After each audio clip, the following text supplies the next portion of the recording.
அதனால தான் நாங்கள் தாடியும் கூட வலிக்க கூடாதுன்னு மார்க்கம் சொல்லுது. நல்லா விளங்கிக்கோங்க வாலிபர்கள்.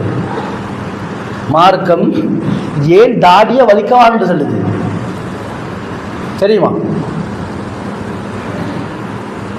நீ நிறைய பேரை பார்க்குறோம், அவங்களுக்கு ஷேவ் பண்ணாமல் ஈச்சேதான்.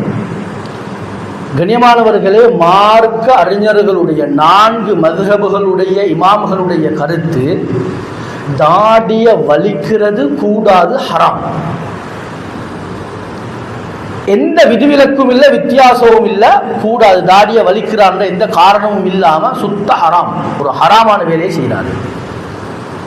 அதனால தான் இப்னு அப்துல் பர் ரஹிமஹுல்லாஹ் அவங்க சொல்லுவாங்க, ஃபுகஹாக்கள் மார்க்க அறிஞர்கள் இந்த முஹன்னஸ் என்று சொன்னேனே, ஆண்களை பெண்களை போல நடிக்கிறாங்க, பெண்களை போல நடிக்கிறாங்க தானே, இவங்களோட கொண்டு போய்த்து தாடி வலிக்கிற வாலிபர்களாக இருந்தாலும் சரி, தாடி வலிக்கிற வயோதிபர்களாக இருந்தாலும் சரி, தாடி வலிக்கிற எந்த ஆணாக இருந்தாலும் சரி, சொல்லுவாங்க யதுஹுலு தஹ்த ஹுக்மில் முஹன்னஸ், இந்த முஹன்னஸ் உடைய சட்டத்துக்கு கீழால வந்துடுவாங்க. நல்லமா? ஏண்டா இவங்களும் தாடி வலிக்கிறார்களும் யாரு தெரியுமா? மார்க்க அடிப்படையில், அதாவது பெண்களை போல நடிக்கிறாங்க. இமாம் நவவி ரஹ்மத்துல்லாஹி அலைஹி சொல்லுவாங்க, ஏன் அது பெண்களுக்கு தாடி இல்லை, பெண்களுக்கு தாடியை நாங்கள் பார்த்திக்கிறோமா? எங்கேயுமே பார்த்திக்க மாட்டோம்.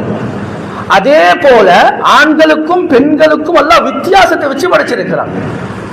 ஆண்களுக்குண்டான அடையாளத்தை வெளிப்படுத்தக்கூடிய பல அங்கங்களில் ஒன்றுதான் தாடி. கனிவானவர்களை, இன்னைக்கு நான் வாலிபர்களை பார்க்கிறோம், அதிகமானவங்களை பார்க்கிறோம், பல நொண்டி காரணங்களை சொல்லி ஆபீஸுக்கு போறதுக்கு இயலாது, மேனேஜர் அனுமதி இல்லை, அது கம்பெனியுடைய சட்டம் அப்படி அல்ல. கனிமானவர்களை வச்சவங்க இருக்கிறாங்க, தாடிக்காக வேண்டி சண்டை பிடிக்கக்கூடியவங்க இருக்கிறாங்க, தாடிக்காக வேண்டி சுண்ணாவுக்காக வேண்டி சகோதரர்களே தொழில வித்த நிறைய பேர் இருக்கிறாங்க. அதனால ஆண்களையும் பெண்களையும் பிரித்து காட்டக்கூடிய மிக முக்கியமான ஒரு அடையாளம் தான் தாடி. இந்த சுண்ணாவை நாங்க ஃபாலோ பண்ணோம். கண்ணியமான சகோதரர்களே, இப்ப நீங்க யோசிக்கலாம் சில நேரத்துக்கு, ஒப்பாகிறதுனா என்ன? சில நேரத்துக்கு நல்லா கேட்டுக்கோங்க, 3 நிபந்தனைகளை மார்க்க அறிஞர்கள் சொல்றாங்க.